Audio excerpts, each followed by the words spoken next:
You are listening to Light-Hearted, the official podcast of the United States Lighthouse Society. My name is Jeremy D'Entremont. Welcome. My co-host today is Cindy Johnson, award-winning volunteer and secretary for Friends of Portsmouth Harbor Lighthouses. Hi, Cindy. Hi, Jeremy. Today is December 10th, 2023, and this is episode 255 of Light-Hearted. In a couple of minutes, we'll listen to part one of a two-part interview with Sally Snowman, who is about to retire as the keeper of Boston Light after 20 years. And as many listeners probably know, she's also the last official keeper still employed by the federal government. So her retirement really is the end of an era. Mm-hmm. We'll talk more about Sally in a minute, but how's your holiday season going, Cindy? Oh, I've actually been quite busy with this and that lately, so I'm almost ready now to start prepping for the holidays. Mm-hmm. Great. Charlotte, my wife, and I have actually seen two different versions of the Nutcracker ballet in the last week, both of them in Kittery, Maine, both great. Oh, that's really cool. I love the Nutcracker. So there's something I feel we need to mention before we go to our interview. I'm very sorry to report that there was a suicide attempt at St. Augustine Lighthouse in Florida. Sadly, this is something that's happened at a few different lighthouses over the years. I just want to say there's always help available when someone is feeling overwhelmed or suicidal. For one thing, there's a Suicide and Crisis Lifeline you can reach by calling 988 or reach out to a friend or family member. Things can seem hopeless, but there's always support available. Our hearts go out to everyone affected, including the staff and volunteers of St. Augustine Lighthouse and their visitors. Absolutely. So, Cindy, please help me tell everyone about today's guests. In 2003, the active duty Coast Guard personnel that had been assigned to Boston Light on Little Brewster Island, America's oldest light station, were reassigned to meet the needs of Homeland Security. Sally Snowman was named the new keeper. She became the first woman keeper in Boston Light's long history, which dates back to 1716. Sally was born into a boating family in Weymouth, Massachusetts, and her parents often took her to the islands of Boston Harbor. Sally is a longtime volunteer for the Coast Guard Auxiliary. She also has 2 PhDs, one in neurolinguistics and one in metaphysics. She has worked as a learning disability specialist and as a professor at Curry College. Sally and her husband, Jay Thompson, have written 2 books, Boston Light, A Historical Perspective, published in 1999, and a book on Boston Light for Arcadia Publishing's Images of America series in 2016. Sally also wrote a book called Sammy, the Boston Lighthouse Dog, and I have a signed copy. All right. In 2018, for perpetuating our nation's time-honored light-keeping heritage, the American Lighthouse Foundation presented Sally Snowman with a Keeper of the Light Award. After 20 years as keeper, Sally recently announced her retirement, effective at the end of this month. Boston Light is in the process of being transferred to a suitable new steward, which most likely will be the National Park Service. The job of Boston Light keeper is ending with Sally, meaning it's the end of 234 years of lighthouse keepers employed by the federal government. Sally's husband, Jay Thompson, is an avid sailor and the longtime engineer for the town of Plymouth, Massachusetts. Sally and Jay met during Coast Guard auxiliary training. On October 8, 1994, Jay and Sally were married at Boston Light. They went out to Little Brewster Island on a friend's 32-foot sailboat named True Love. I have a confession to make. The interview you're about to hear was recorded on the second try. The night before, I had a 2-hour conversation with Sally and Jay on Zoom. The second it ended, I mean literally the second we ended the call, I realized I hadn't recorded it. Oh, no. Yeah, that's what I said. I said more than that, but I won't repeat what I said. We have a G rating. Yeah, yes, we do. I have to be careful. I felt terrible. I felt sick over it. But when I emailed Sally about it, her reaction was, "Oh, that's so funny." They were completely understanding. We did the interview over again the next night, and if anything, it was even better. It was good the first time, but it was even better the second time. That shows you what nice people they are. They were so understanding about it. What you're about to hear is part 1 of 2, so let's listen to part 1 now. I'm speaking with Sally Snowman and her husband, Jay Thompson. Sally is the 70th head keeper of the oldest light station in America, Boston Light, and also the only woman keeper in its more than 300 years of history. And Jay is the husband of the the 70th Lighthouse Keeper of Boston Light, and a member of the Coast Guard Auxiliary, and has done a lot for Boston Light in his own right as well. So thank you so much for joining me, Sally and Jay. Thank you for inviting us. Sure. And before we start the conversation here, I have to mention something. Sally and Jay, if you have a sense of deja vu here, I know I do. I think there's a good reason for that. We did an interview last night on Zoom, and we were on for quite a while. And then the second the call ended, I realized I didn't record it. So here we are again. And I can't thank you enough, both of you, for being so patient and being willing to do this again. Not everybody would be so understanding. So thank you so much. Our pleasure. Yeah, so let that be a lesson to anybody out there. If you're using Zoom to record an interview or an event or whatever it is, make sure you're recording. Just look at the little thing at the top of the screen that says recording. So with that out of the way, first of all, Sally, congratulations in your retirement. I'm sure this is a crazy time for you. Yes, it's amazingly crazy. I had no idea what it was to be coming off the federal government payroll. It's been challenging on a number of levels. I know you've gotten a lot of media attention. I was interviewed also for the stories in the Christian Science Monitor and the New Yorker magazine, but there's been a lot of other stories as well. It's been kind of crazy. Yes, certainly has. And it's still coming. And, yeah. And a lot of them can't understand why we can't bring them out to the light, Even if you could land on at the island right now, it's likely to be pretty brutal, brutally cold, possibly windy out there. So not a great time of year, as you well know. I know I'll be going to a retirement gathering for you in a couple of weeks in Boston at the Coast Guard Station. Thank you for inviting me to that. I'm looking forward to it. I believe there's also going to be another celebration in the spring. Is that right? Yes, in May. And it's going to be at the Hull Life-Saving Museum in the town of Hull, which is directly across to Boston Light. So if you can't go out to the light, at least it's going to be the backdrop. Let me ask you, when you became Keeper of Boston Light, is 20 years ago, right? Almost exactly 20 years. Is that correct? Yeah. Did you imagine that you would be the keeper for 20 years? No, this is part of the whole story. I jokingly say I got hired what I considered a temp job, that it was only going to be for 18 months to 2 years. And then it was the 3-year and the 4-year and the 5-year. And now it's at 20 years. It's like, where did those 20 years go? Yeah, I know the feeling. Yeah.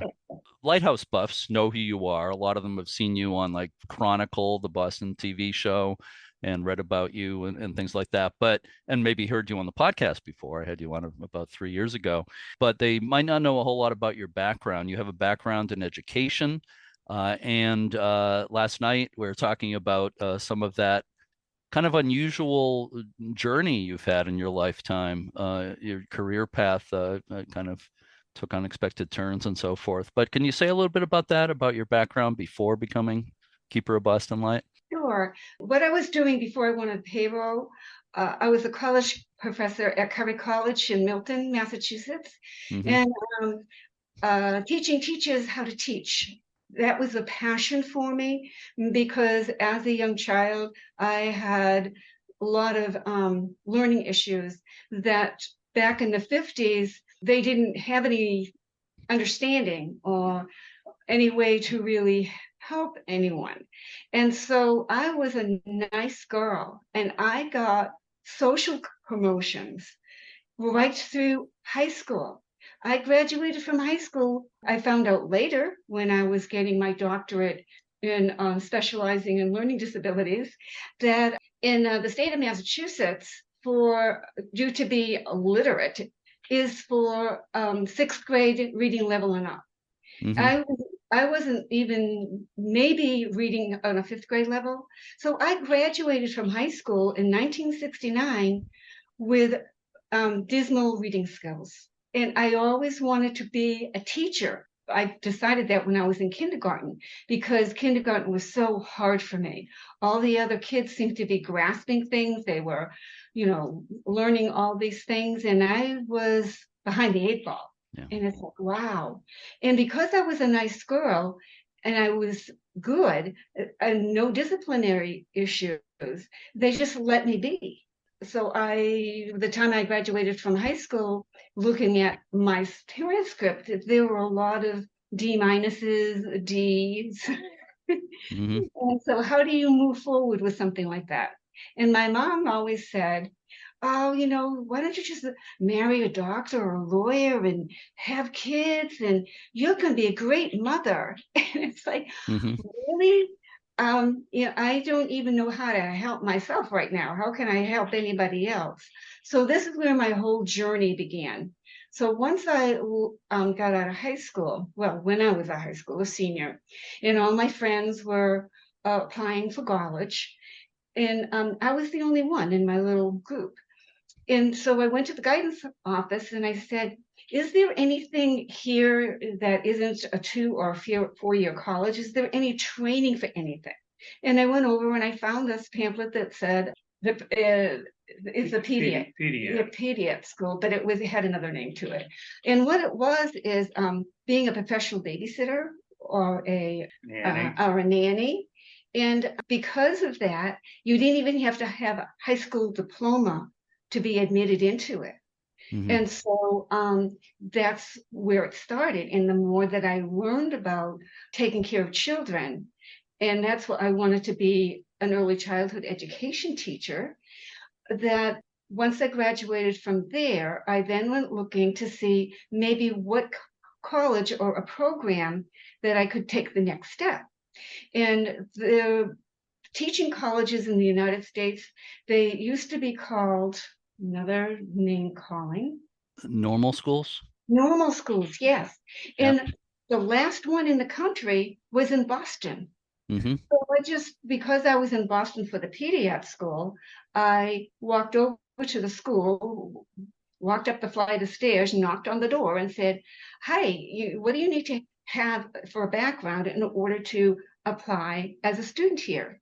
So when I told them my story, they let me in on a probation basis. So a year and a half into this, there was one teacher that understood me, and she literally tutored me. In return, because I didn't have money, in return, I babysat her kids for her. Ah. And so I got through a year and a half, and then the state of Massachusetts changed the law and said that in order to have a teacher's certificate in the state of Massachusetts, you have to have a 4-year college. So the school closed down. Mm-hmm. And then I went looking for, okay, what's my next step?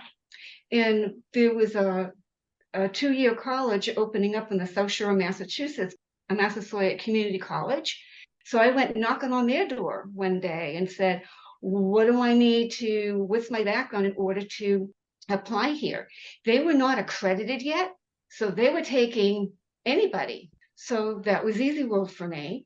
Because of the challenges that I was having, I just went part-time. I didn't, I went to night school in summer. So the time that I left the pediatric school into the normal school to Massasoit Community College, then I went into applied for Bridgewater State College. And they looked at my resume. Now what I have is I have some C's and a couple of B minuses somewhere along the line there. They took me in as well. But what happened, I failed miserably. So they told me that I wasn't college material and they let me go. However, anybody can take night schools. So I went night school. And I did this over a 7-year period. So I went to all year long until I got to Bridgewater. But my resume was so, my transcript was so poor that I couldn't get a teaching job. So what happened with all of this is, you can imagine if you can imagine, that feeling you're always the odd person out. And this had some deep psychological issues for me.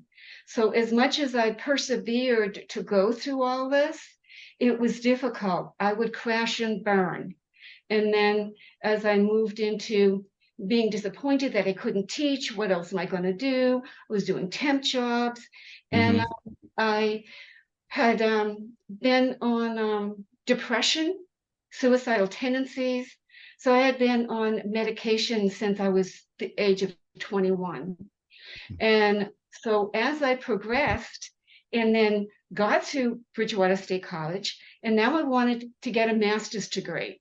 In Curry College, I went there for an interview to see if I was eligible to be a student to go to the master's program, despite my dismal undergraduate work.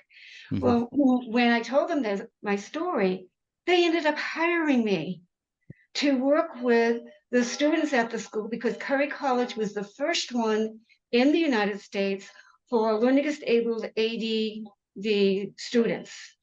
And because I fit that profile, they said, you know, you're a born teacher. You can help these students. So for a summer, I worked with the incoming freshman class, getting them prepared. The college professors would do mock classes so they could go there and practice learning note taking. So what I was just, I wasn't a tutor. I was a study skills specialist. So I didn't have to know anything about the subject, which is how to study, organize oneself, and what have you. And at the time, I was working, believe it or not, in the pharmacy department of a hospital as the secretary. The director had all these books on medications.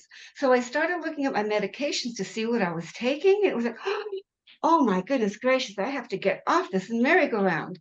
So because I had a psychiatrist, I had a psychologist, and I talked to them about wanting to come off my meds. And they said, no, if you do that, we're going to put you back in the psychiatric hospital. And I'm going, no. So I went for a second opinion at the Queen's Hospital, because that's what they do with psychiatric people. And they did me a whole bunch of tests, and they say, there's nothing wrong with you. You just have ADD in your learning. You're dyslexic. You know, so your brain's fine. You just have to know how to unravel it. So there was my step in, and I went through the master's degree at Curry. Then they hired me, and I went from the master's degree right into a doctorate program. And it was on neurolinguistics, which is how the brain processes information. So I got that, and then I started teaching teachers how to teach, and talking about different learning styles. I actually wrote 2 books, because in the 80s, when learning disabilities and ADD and hyperactivity and all that was coming out, it was all targeted to children. And I had a private practice on the side called the Snowman Learning Center, where I did psychoeducational assessments to determine the absence or presence of all of this, and write up reports, and go to the schools with the parents to see if they can get an individual plan for them. The parents are saying, oh my gosh, that's me. But all the books are out there about kids. So I started writing books about adults, and how the adults could start unraveling their brains too. And so in the meantime, I had joined the auxiliary when I was 24 years old. And that was my saving piece, because they just accepted me for who I was. They didn't know that my brain was messed up, and the issues that I had with learning. I just worked at my own pace.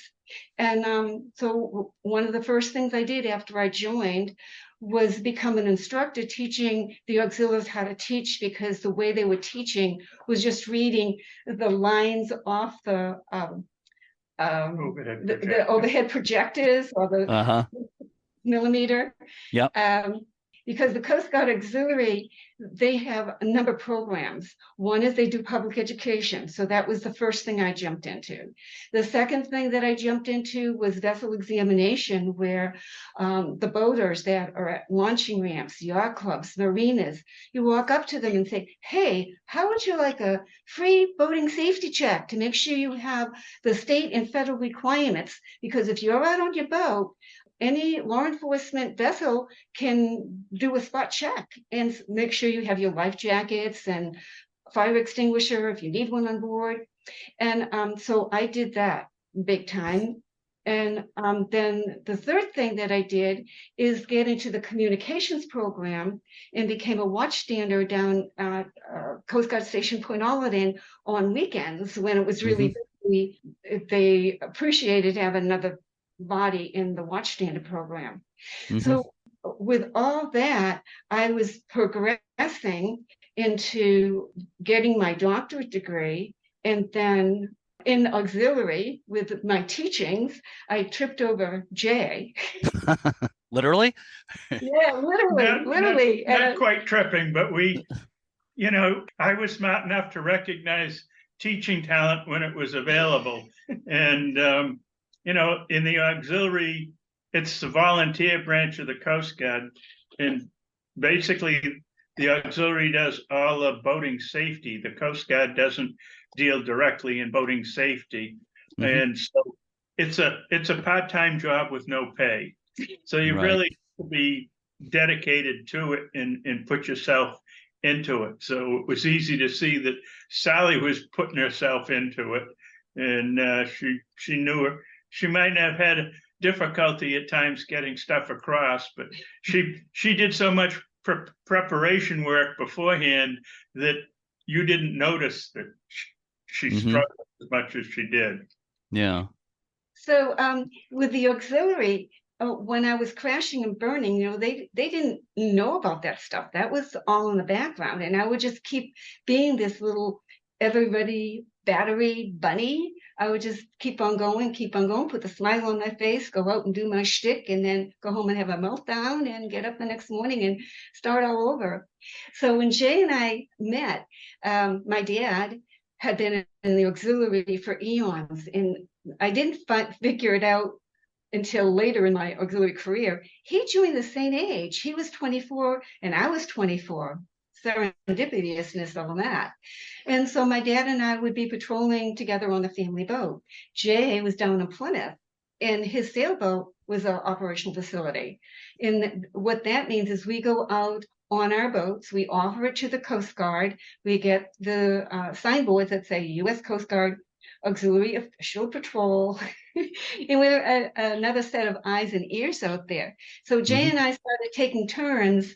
I'd go down to Plymouth, crew on his boat, then he'd come up to Weymouth, crew on our boat. So as the summer was progressing, it was now August 1993, we're just touring by Boston Light, and I said to Jay, I've always wanted to get married at Boston Light. And Jay said, let me know when.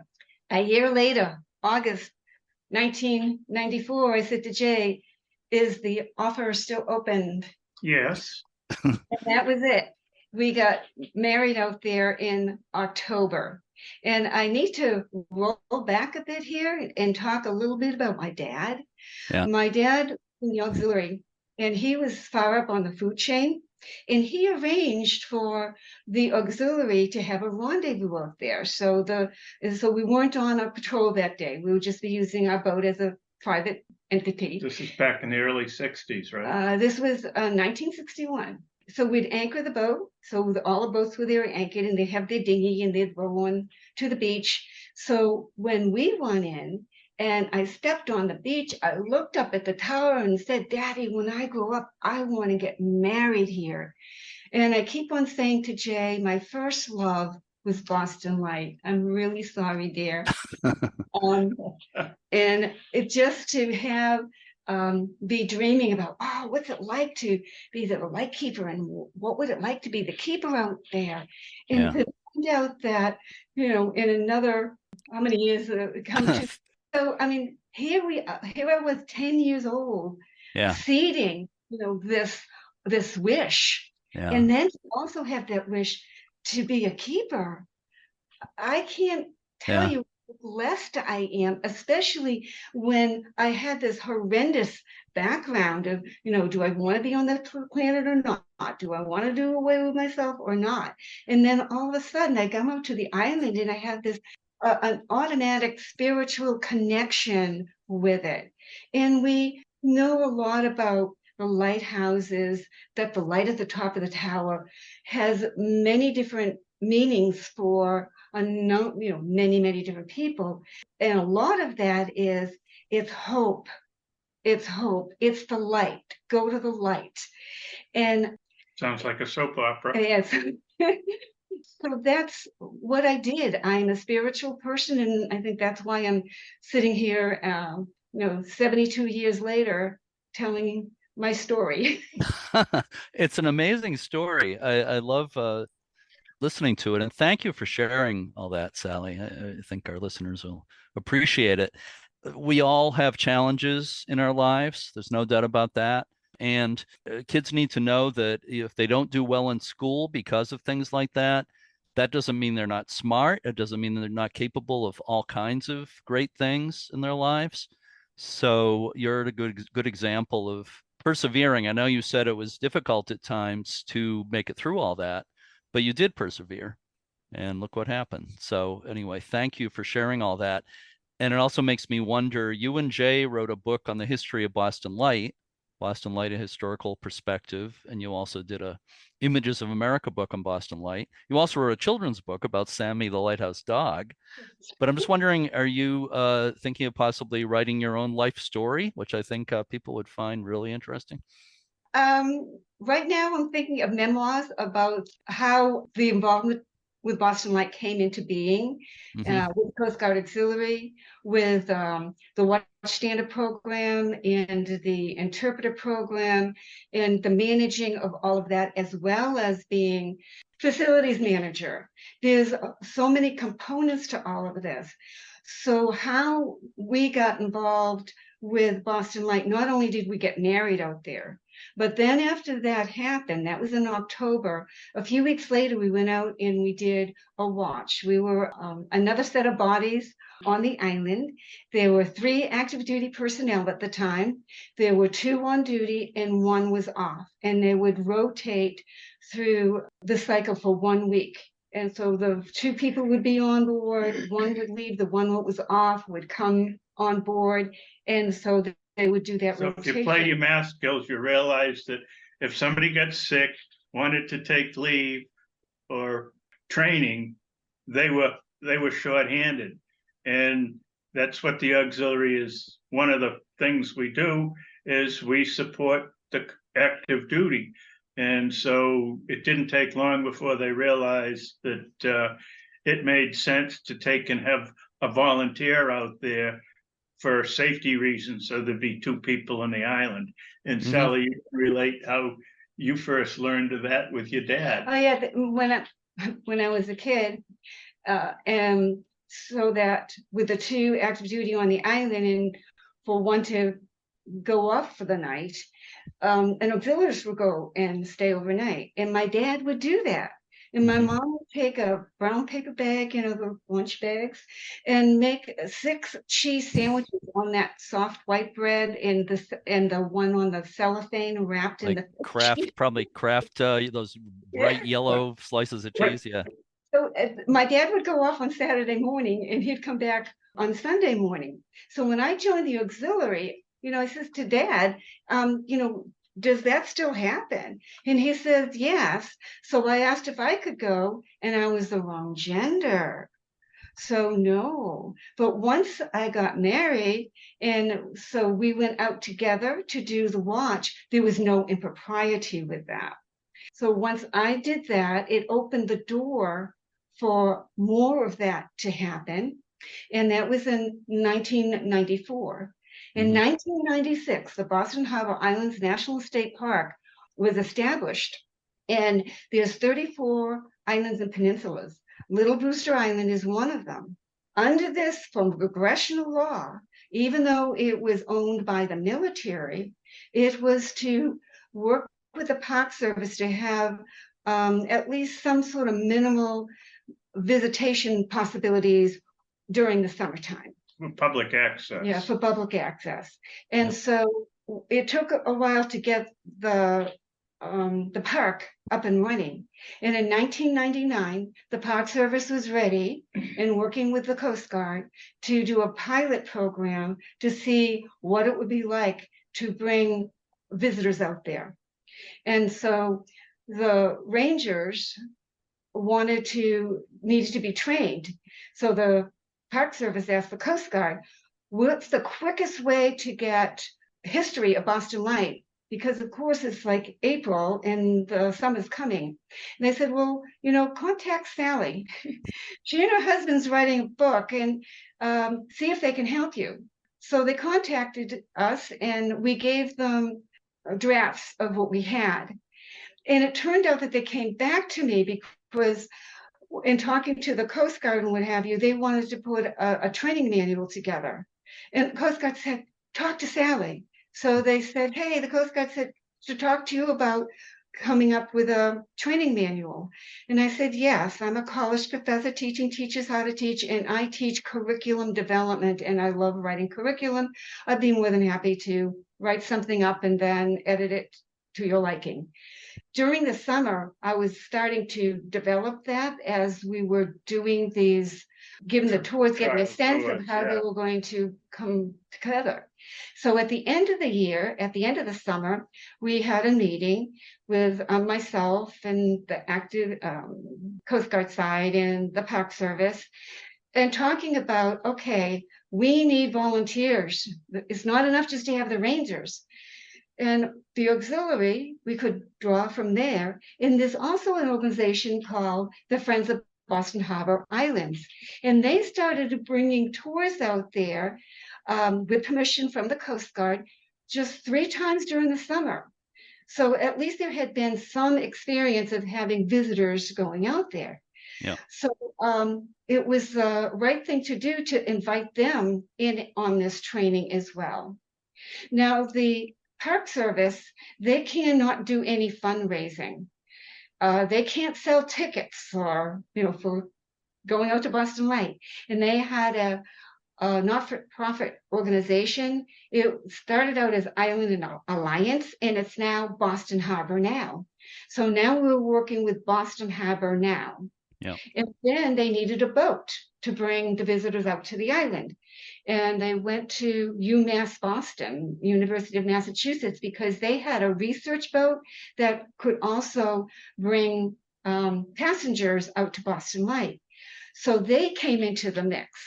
Mm-hmm. So as an auxiliarist overseeing the tours on the island, I was the kingpin in the middle with Park Service, Boston Harbor Now, Sector Boston Coast Guard, the auxiliary, Friends of Boston Harbor Islands, and UMass Boston. Mm-hmm. And just coordinating all of that and doing the training, doing the recruiting, the training, the scheduling, and then for the next year, just continually doing that. I was doing all of that as a volunteer. So in Sally's style, we'd have the meeting at the beginning of the season, and for people to sign up, she'd have this 24 by 30 calendar, and people would write in pencil when they wanted to go out there. So that was very much a Sally style, and that's the way it went. Mm-hmm. And then because of the time and space that we were in, the Coast Guard started thinking about using the Coast Guard Auxiliary and training them. So the Coast Guard said, Sally, could you put a training manual together? Because the active duty out there, they didn't have, it was on-the-job training, and they just had a 3-page checklist of once they had proficiency in something, they just check it off. But there was no handbook, there was nothing in writing. And so I was asked to write the manual for that too. And that manual is a 3-inch binder. We went out there a lot, but typically we'd go out there on New Year's because Sally's mother would never hear of us going out there on Thanksgiving or Christmas. And our dear friends, Jim and Colleen, they would make it a point to be out there on Thanksgiving and Christmas so that the active duty could enjoy the holidays. That all came to be because of the Watchstander program. So those things came into being. We went full blown in 2000. And then what happened in 2001?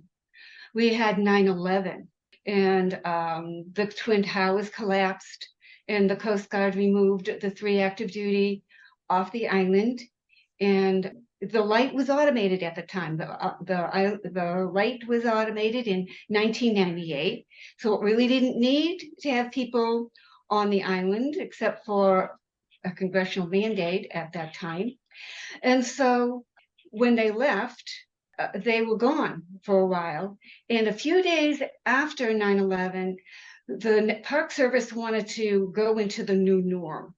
And they were given permission to start opening the parks that were not right next door to a military installation. We were 8 miles away from Boston, so there was no issue with that.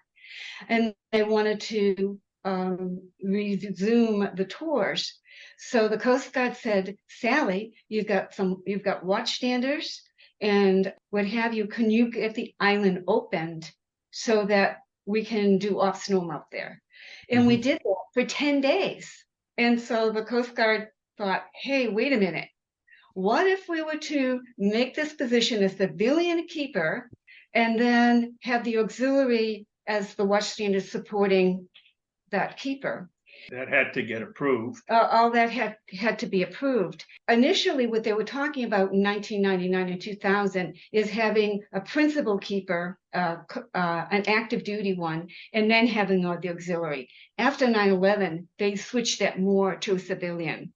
So the Coast Guard, in case you don't know, there's 4 components. There's the active duty, reserves, civilian, that's me, no law enforcement, no uniform, and then there's the Coast Guard Auxiliary. So with that, removing the active duty and having that civilian keeper, it changed how things were going to be run out there. Because, and this was a step toward what we would be talking about next is the steward strips transfer. It was a step toward that. So then it took about 1.5 years for the Coast Guard to go down to Congress and say, we would like to civilianize this position and the rationale behind that. And that got approved. They did a national search. At the last minute, I threw my hat in, and I'm the one that got the job, which was supposed to be for 18 months for 2 years. So I took a leave of absence from College because I'd been there for 17 years. I could take up to 4 years leave of absence, which was very generous of them. So what happened is at the last minute, the Park Service that was going to be taking over the island, it fell through. And that's how I call myself probably the longest federal temp person to anticipating that this job was going to end every year, wondering what was going to be happening next. Yeah. And here we are, 20 years later, with the stewardship transfer. There is a flutter activity, there is movement being made, but it's not done yet. And for me personally, it would have been a nice package if tied things up neatly if it was done before Sally retired. But. Yeah, for me to retire.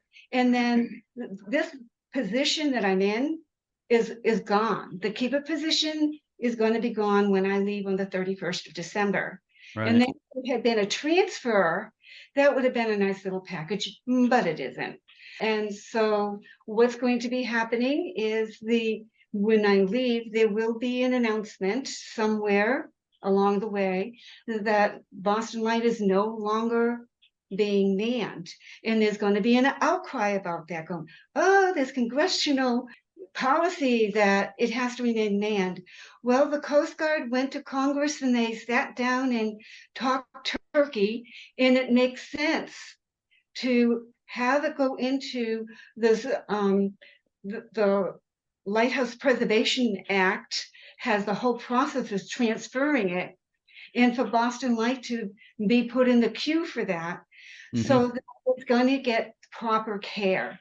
The Coast Guard is for saving lives and protecting the whales and the porpoises, but to maintain a national landmark and a land site with nowhere in their mission statement. Yeah, it's not, you can't imagine it into their mission statement. It's really out there. Nothing about historic preservation and interpretation, any of that stuff. Yeah.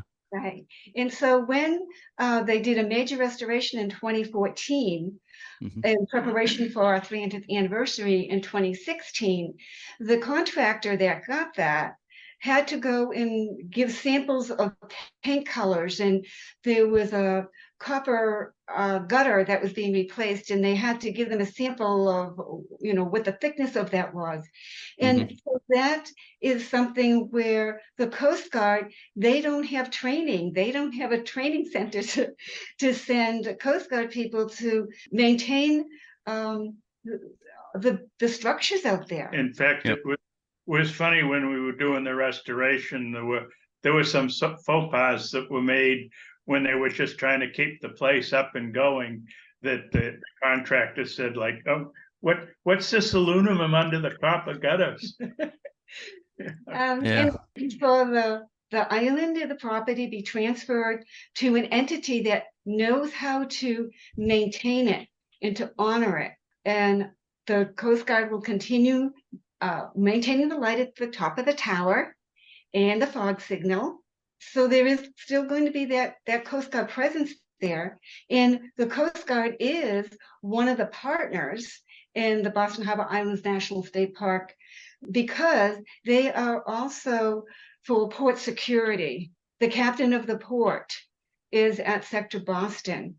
So just because the property is no longer going to be with the Coast Guard is the 911 in the harbor.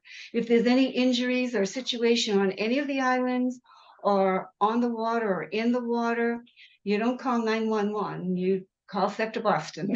And they have in their command center, they know where all of the assets in the harbor are, so they can choose the appropriate one for the situation.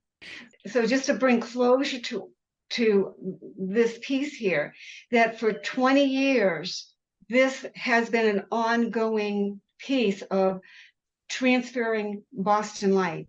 And it wasn't until we had severe storms back-to-back in 2018, in January, February, March. And that was a year that was my last year that I lived out there, 5.5 months out of the year. They can't see it, but there's your hanky. I've seen that from boats going by a couple of times. People might know that I don't want to interrupt you, but maybe we can touch on that in a few minutes. But yeah, we'll get back to that.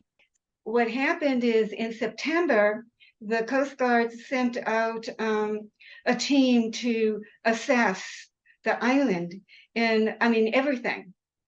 And we didn't have any tours in 2018 because there was a lot of storm damage that needed to be mitigated for it to be safe for the visitors to even walk around the island. I mean, there was debris everywhere. One of the ramps got destroyed, and they had to come out and rebuild that ramp. So it was totally. It was tough for us, but it certainly was not accessible to the public. So once that report came out in early 2019, it said that the house, the buildings were not up to code, and that nobody should be living out there until it gets up to code. So 2018 was the last time I was manning the island. One of the things we've realized over the years is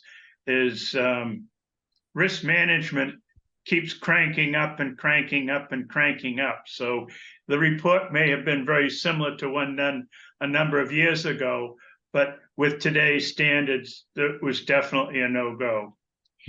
And so in 2019, that's when Sector Boston started being a little bit more assertive about the stewardship transfer, to start being moving forward with that.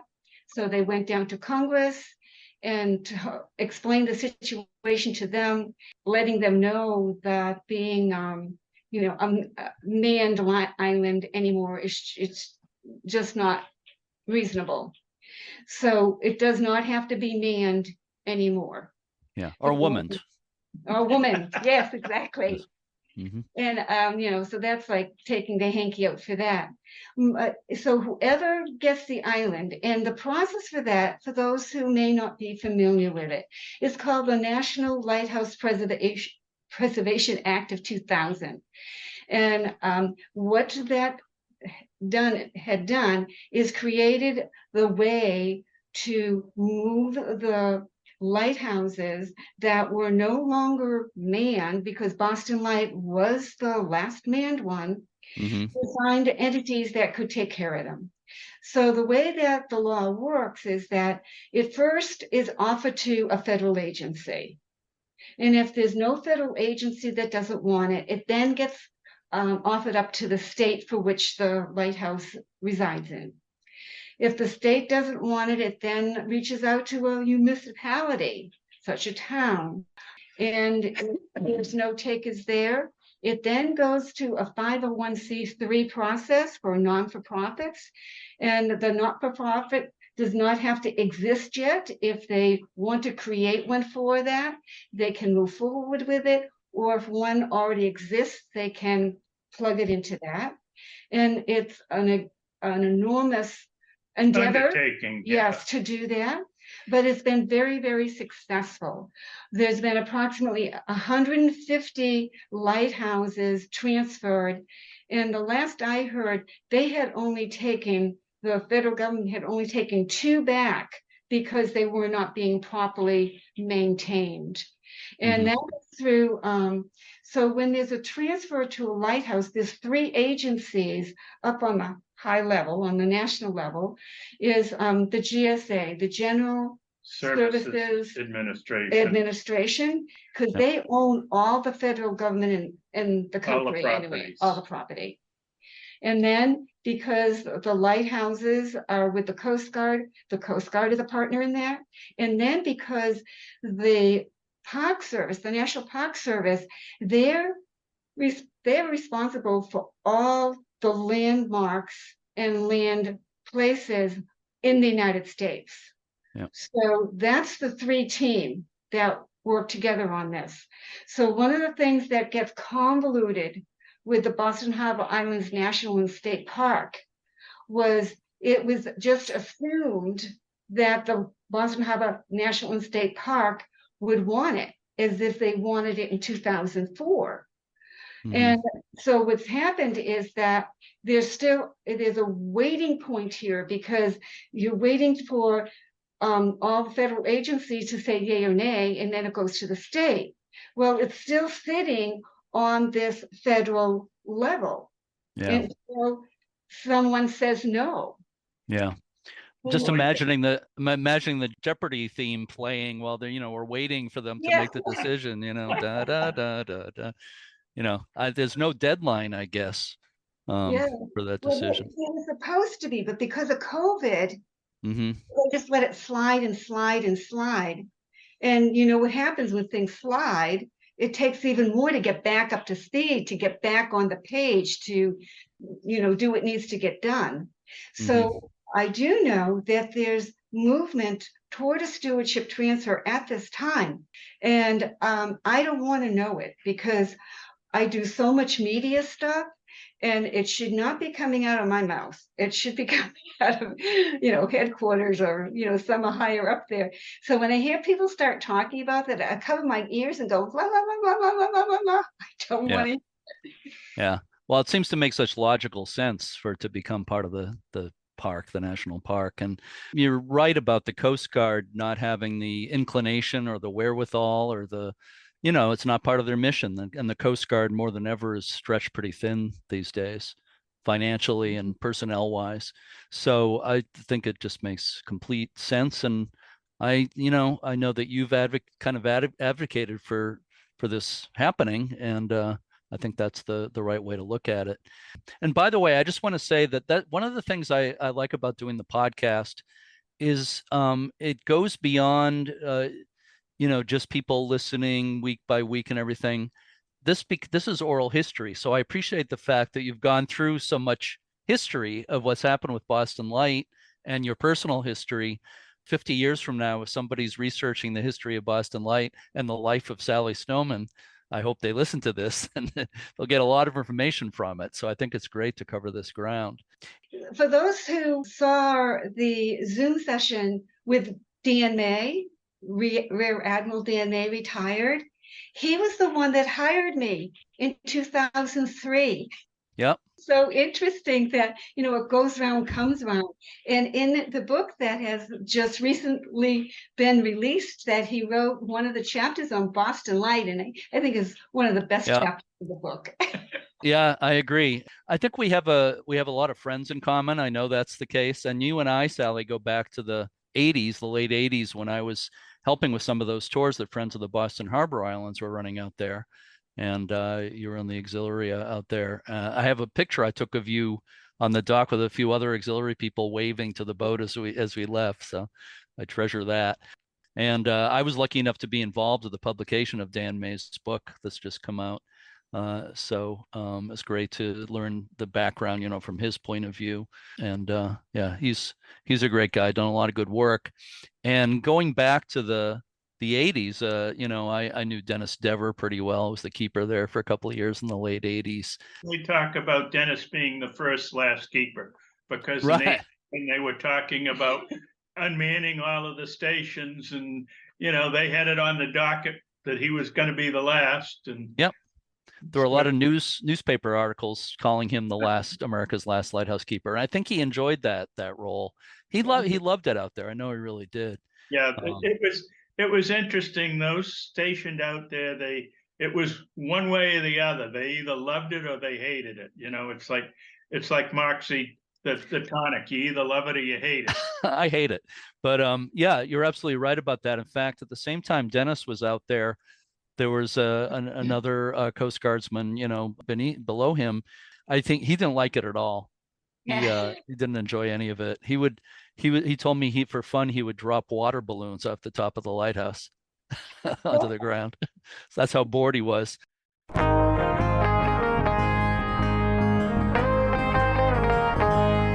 Although it's out of print, you can probably find a copy of Sally and Jay's book, Boston Light, A Historical Perspective, on Amazon. Their Images of America book on Boston Light is available from online booksellers. Sally and Jay were first on the podcast back in 2019. We covered a lot of ground in that interview, but we covered some new ground in this one. I knew a bit about Sally's background before she was keeper at Boston Light, but a lot came out in this interview that I didn't know about. To say she's had an interesting life is an understatement, I'd say. Part 2 of the interview with Sally Snowman and Jay Thompson will be heard in next week's episode of Lighthearted. Be sure to check out uslhs.org to learn about tours, the Passport program, and all the things the U.S. Lighthouse Society offers. And if you listen to us using Apple Podcasts, please rate and review us. I was looking at my Google News feed the other day and something caught my eye. There was a New Hampshire state representative named Robin. His name is V-O-G-T. I believe it might be pronounced Voigt or maybe Vote. I'm not quite sure. But Robin represented a ward near I live here in New Hampshire. He was moving to another town and had to resign as a state rep. He ended his resignation statement with a sentence I love. I'll let you read the sentence, Cindy. I'd be glad to. Quote, "Let the beacon of every lighthouse shine brightly upon the future," unquote. How perfect is that? It is. I think we might need to steal it as a slogan and trademark it so nobody else steals it. Right. With that, to all our regular listeners and our new ones, thank you so much for listening and keep a good light.